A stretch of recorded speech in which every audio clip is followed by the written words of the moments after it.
Oke, untuk definisi teknologi itu sendiri adalah suatu alat yang diciptakan oleh manusia yang digunakan untuk mempermudah pekerjaan manusia. Sedangkan informasi itu sendiri adalah data yang sudah diolah yang berguna bagi si penerimanya. Nah, sekarang kita lihat definisi dari teknologi informasi itu. Menurut Haq dan Kin, teknologi informasi itu adalah seperangkat alat yang membantu dan melakukan tugas-tugas yang berhubungan dengan pemrosesan informasi. Kemudian Martin mengatakan teknologi informasi tidak hanya terbatas pada teknologi komputer, melainkan juga mencakup teknologi komunikasi.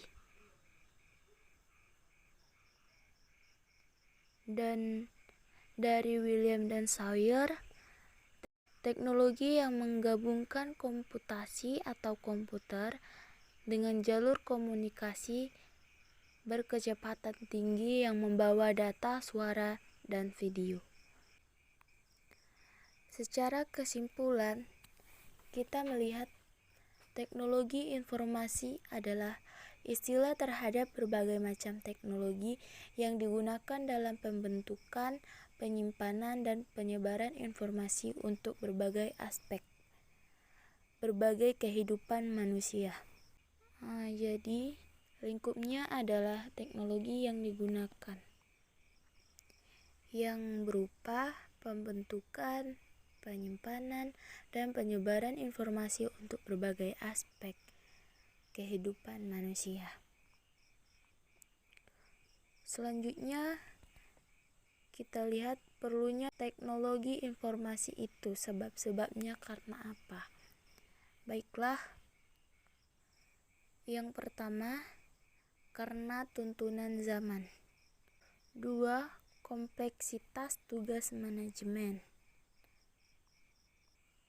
Yang ketiga, pengaruh globalisasi. 4. Perlunya respons time cepat. Yang kelima, tekanan persaingan bisnis. 5. Memperluas jaringan-jaringan baru.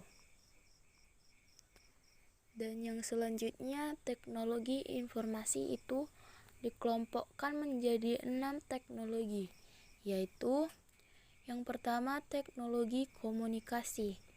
Contoh-contohnya komunikasi satelit, televisi, handphone. Yang kedua, teknologi masukan atau input. Contohnya keyboard, mouse, scan finger, code dan barcode dan lain-lain.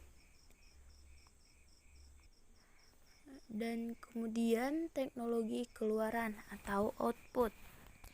Contohnya monitor, printer, fax dan lain-lain. Dan selanjutnya teknologi perangkat lunak atau software. Contohnya software sistem operasi, software multimedia, dan lain-lain. Dan yang selanjutnya itu teknologi penyimpanan storage. Dan contohnya ada primary storage yang biasa kita kenal dengan RAM, secondary. Selanjutnya fungsi teknologi informasi. Pertama, capture.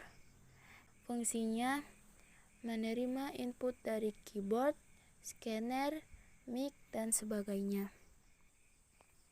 Kemudian processing, memproses data masukan menjadi informasi. Next, generating. Fungsinya tuh menghasilkan informasi ke dalam bentuk yang berguna, seperti laporan, tabel grafik, dan lain-lain. Oke, next. Selanjutnya tuh ada storage yang fungsinya menyimpan data dan informasi, mencari kembali atau retrieval, mencari kembali informasi dan data yang sudah tersimpan. Berikutnya, transmission, mengirim data dan informasi dari suatu lokasi ke lokasi lain melalui jaringan komputer. Berikutnya kita lihat keuntungan penerapan teknologi informasi. Pertama, dari segi speed atau kecepatan. Komputer dapat mengolah data dalam hitungan detik. Dan yang kedua adalah konsisten. Hasil pengolahan tidak berubah-ubah. Selanjutnya, precision atau ketetapan. Komputer dapat mendeteksi perbedaan yang sangat kecil dan dapat menghitung perhitungan yang sangat sulit. Yang keempat, reliability atau kehandalan yang dihasilkan dapat lebih dipercaya dibandingkan manusia. Selanjutnya, peranan TI dalam organisasi. 1. Efisiensi, artinya menggantikan peran manusia dengan teknologi informasi sehingga mempermudahkan pekerjaan dan mempercepat pekerjaan kita. Yang kedua, efektivitas. Sistem informasi ini digunakan oleh pimpinan untuk pengambilan keputusan yang lebih efektif berdasarkan informasi yang akurat, tepat waktu, relevan, mudah, dan handal. Dan yang ketiga itu kompetitif, artinya digunakan untuk meningkatkan daya saing organisasi di dalam era persaingan yang semakin ketat ini. 4. Komunikasi, untuk memudahkan komunikasi dan mempercepat pengambilan suatu keputusan dapat digunakan email atau telekonferensi. Kemudian dampak teknologi informasi. Jadi teknologi informasi ini juga ada dampak positif dan juga dampak negatifnya. Berikut dampak positifnya. Informasi lebih up to date, kemudahan mendapatkan informasi, menghemat biaya, membantu pekerjaan manusia, dapat menyimpan data dalam jumlah yang besar. Kemudian dampak negatif dari teknologi informasi. Penipuan dan pembajakan, pencurian, pornografi, perjudian, dan kekerasan. Dampak terhadap tenaga kerja, risiko kesehatan. Jadi, dampak dari teknologi informasi ini ada yang positifnya dan ada yang negatifnya. Kemudian teknologi yang membunuh bisnis-bisnis lainnya, pertama email. Dulu untuk berkorespondensi orang butuh perangko, kertas surat, dan amplop di tangan. Setelah itu harus cari kantor pos untuk mengirim surat dan menunggu balasannya butuh waktu yang sangat lama.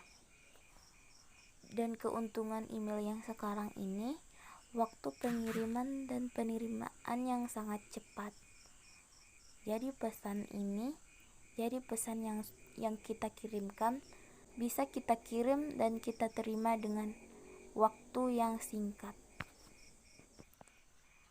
Juga ada smartphone atau HP. Hampir setiap orang sekarang ini memiliki yang namanya HP atau smartphone. Kegunaannya tidak hanya untuk menelpon dan mengirim pesan, tapi juga bisa melakukan banyak hal seperti mengirim dan menerima email, mendengarkan musik, menonton video, foto, dan lain-lain. Dan ada juga yang namanya iTunes atau yang kita kenal dengan musik. iTunes adalah program pemutar musik digital sekaligus toko online yang kemungkinan pengguna membeli musik dan langsung diunduh. Akibatnya, banyak toko-toko musik fisik terpaksa harus tutup atau bisa kita kenal dengan gulung tikar.